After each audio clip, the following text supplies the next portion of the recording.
Hi, and welcome to week 1 of Puppy Day School with No Bones About It. I am here with Orla and Scout, and I'm just going to cover a couple of topics that are really important throughout our training process. First and foremost, so come here, guys. Hi. Orla. Hi. Okay, so this is a really common behavior. You're eating, you're doing something, you have something of value, and puppies are jumping up, okay? So what I'm gonna do is just be ignoring those behaviors and just gently moving the puppy down, and then maybe, hi, Orla, Orla, and then maybe lowering treats to the ground so that the ground becomes more enticing than my lap, okay? And I would do the same thing if I had puppy that ran up and jumped on me all the time. As they were approaching, I would immediately toss treats on the ground so the ground becomes more valuable. Come here. Hi. What I really want is what Orla's offering me, a sit. So I'm gonna totally reinforce for that. And you notice that I'm not giving cues. I'm not saying no, I'm not telling the dog off, I'm not telling them sit. I'm waiting for them to make a choice that then I can reinforce. And the more that that happens, that's why I have to have cookies on me all the time. Be a training nerd. Hey, Scout. Bup, bup, bup, bup, bup. Okay, be a training nerd. Scout. Bup, bup, bup. Yes. Hi.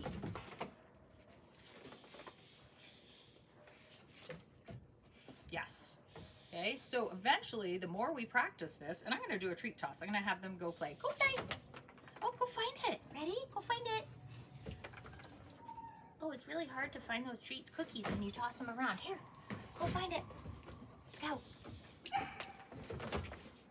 Okay, I'm doing that so I can kind of restart this game. What happens when they leave and then they come back? Do they make a better choice? Okay. The more we do this and the more they figure out, oh, here are the things that get me rewarded. That is what I'm looking for. Hi, guys. Hi. See if Scout gets off on her own. Thank you, Orla.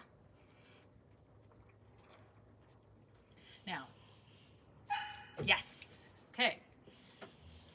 I'm using what's called a marker word. This is all in your handbook. The marker word is the thing that tells the dog you've done what I'm looking for. And for us, that word is yes. So right now, Scout's thinking. Up, up, up, up. Hi. Up, up, up. Oh, that was a distraction. Hi, pup. Scout. What you gonna do? Yes. There we go. Yes. There we go. Good job. All right. So don't overlook behaviors you like. That's a huge concept. We spend so much time telling our puppies, no, don't do that. Oh, like we're telling them constantly all the things we don't like, but when they do something that's a really nice behavior, we generally don't go ahead and lavish them with cookies and praise. Like, oh, they're just not bothering us. Oh, they're chewing their toys nicely on the floor. Oh, they're not jumping up on me. Be a training geek. Have treats in a little baggie in your pocket. Walk around with them so that you can always be rewarding behaviors that you like, okay? And be generous. It can just be their kibble in your pocket. It does not have to be fancy treats. When we're working on training stuff, I'm for sure using really high value treats. But that being said, when I have cookies, right now they're in my hand, but when I'm practicing, they are never sitting, they're either behind my back. Thank you. We love this. They're either behind my back, or if I'm standing up, they're in a neutral position in a pocket. I never want to be standing with cookies like this. Number one, why? It's distracting for the puppy. If I'm watching Orla's face, if I'm doing that, the puppy's not focused on me. I want the puppy to focus on me, and the rewards are just that. They're a reward for doing what I like and giving me nice behaviors. And number two, dogs become very savvy at reading body language. So if your body language is always this, oh, what is that? Scout! Pup, pup, pup, pup. Pup, pup, pup, pup, pup. Yes, good job! Very nice. Okay, so what happened here? It was out of camera, so you couldn't see it. we're fenced in on the deck here, but some of the other dogs are up with Melissa in the carport, and they've got a squeaky toy that's going.